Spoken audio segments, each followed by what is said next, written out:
What if your life started in a war zone, forced you into a displacement camp in Kenya, and landed you in America as an asylum seeker? Most people would simply seek stability, but for Ilhan Omar, that stability became a launch pad for a journey so unlikely it defied history. She went from the Dadaab refugee camp to becoming one of the most visible and powerful politicians in the United States Congress. To understand this impossible chronology, we have to ask, how did the violence of the Somali Civil War lead a small girl to interpret the complexities of democracy for her grandfather at age 14? What shattering moment solidified her fierce purpose in American politics? And how did she harness that past to break barriers not just once, but to become the first Somali-American in the U.S. Congress?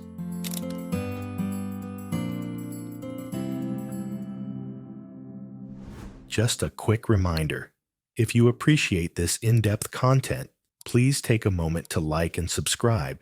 It helps us bring you more. Now, on with the story.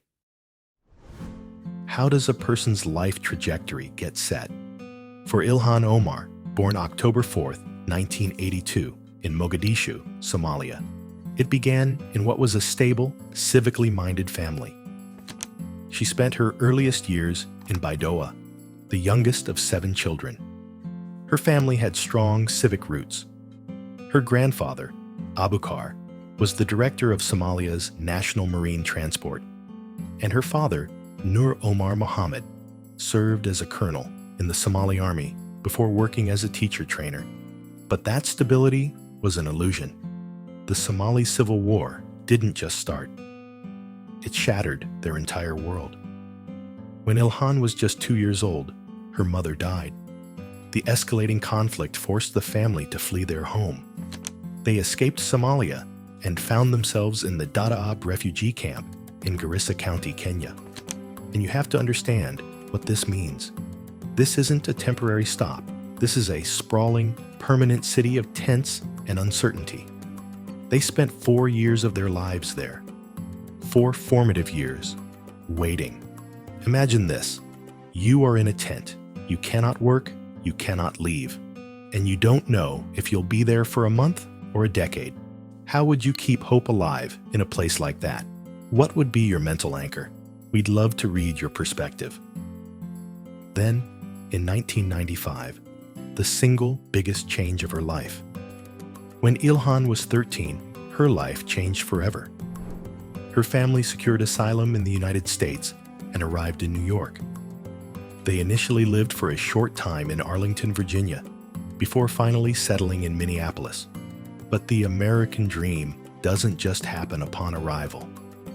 For many, it starts with a harsh reality. Her father, a former colonel and respected teacher-trainer, was now working first as a taxi driver and then for the post office. That's the immigrant reset. Starting over from zero, all to give his children a foothold. What's the biggest sacrifice you or your family have made to build a new future? Let us know in the comments. And for Ilhan herself, the challenge was even more personal and direct. She faced severe hardship, enduring school bullying in Virginia, stimulated by her distinctive Somali appearance and her wearing of the hijab. She remembers heartbreaking incidents, including having gum pressed into her hijab and being physically taunted. This is where her political education really began, and it came from her father. His response shaped her entire mindset. They are doing something to you because they feel threatened in some way by your existence. Let's pause on that. That one idea, that her mere existence could be a threat to the status quo, would become the central conflict of her entire life. That is a profound statement from her father. But do you think he's right? Is fear actually the main reason people attack what they don't understand? Or is it something else? It's a complex topic, but we're curious to hear your take.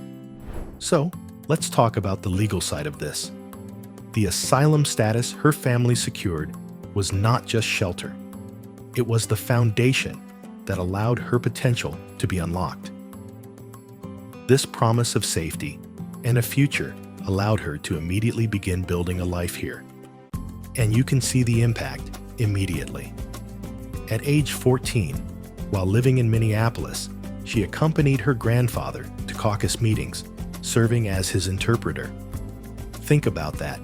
A 14-year-old former refugee who was bullied for her identity is now translating the nuts and bolts of American democracy for the man who inspired her. This early, intimate exposure to democracy became pivotal. But this was just the spark. To actually participate, she needed to complete the journey. By the time she was 17, this critical phase was complete. Ilhan Omar became a naturalized U.S. citizen in 2000.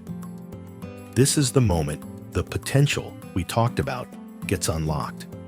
Why? Because now she had the permanent legal footing to fully pursue education and political life, and she used that stability to build. She graduated from Thomas Edison High School in 2001, and for the next decade, she pursued her education, culminating in 2011 with a bachelor's degree in political science and international studies from North Dakota State University. So now she has the degree, the citizenship, and the drive. She jumps straight into the world her grandfather introduced her to, grassroots politics. After college, Omar focused intensely on community organizing and political involvement. She worked as a child nutrition outreach coordinator and served as a campaign manager for the Minnesota State Senate, proving her capacity as a political strategist. By 2013, she was a senior policy aide for a Minneapolis City Council member. She was learning the machinery of the system from the inside. But this is where her father's words come back. That idea of being a threat became dangerously physically real. Her life as an aspiring American leader came with extraordinary risks. In February 2014, while organizing a contentious precinct caucus, Ilhan Omar was attacked by 5 people. The confrontation was intense enough that she was injured and sustained a concussion, requiring hospitalization. Let's be clear, this wasn't a random mugging. This was a physical attack that transpired in the very context of local grassroots democracy. This traumatic incident was a visceral moment of reckoning. And this is the turning point. For many, this would be the end. But for Omar, despite the violence, this event galvanized her commitment. What do you think you would have done in that moment? Share your thoughts below. By 2015, she became the Director of Policy Initiatives for the Women Organizing Women Network, an organization focused on advocating for women from East Africa to take on civic and political leadership roles. She recognized that the only way to combat the forces seeking to silence or discredit her was to stop advising power and seize it herself. And thanks to her citizenship, she now had the unquestionable right to do so. What followed was a meteoric rise. In 2016, running on the Democratic Farmer Labor ticket, she achieved her first groundbreaking victory. She won the general election for the Minnesota House of Representatives. This made her the first Somali-American legislator in the United States. That barrier is gone. But she doesn't stop there. Just 2 years later, she ran for the U.S. House of Representatives. In the general election on November 6, 2018, she won with 78% of the vote. This election secured her place in history. Let's just list the barriers she broke in that one election. She became the first Somali-American elected to the U.S. Congress, the first woman of color to represent Minnesota, and one of the first 2 Muslim women to ever serve in Congress. This wasn't just a win, it was a fundamental shift, achieved because she had the legal right to participate fully. Her very presence literally changed the rules. Upon assuming office, the U.S. House modified its rules, and Omar became the first woman to wear a hijab on the House floor. So, what is Ilhan Omar's legacy? In Congress, it's defined by her unapologetically progressive policy agenda.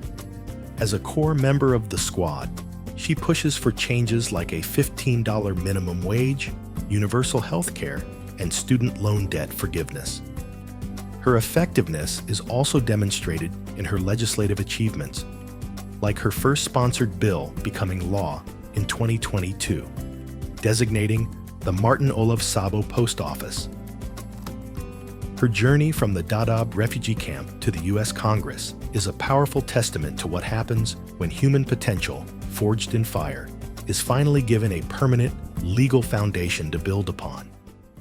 The story you've just seen is a powerful answer to the question, what drives someone to leave everything behind and reshape the world with their vision?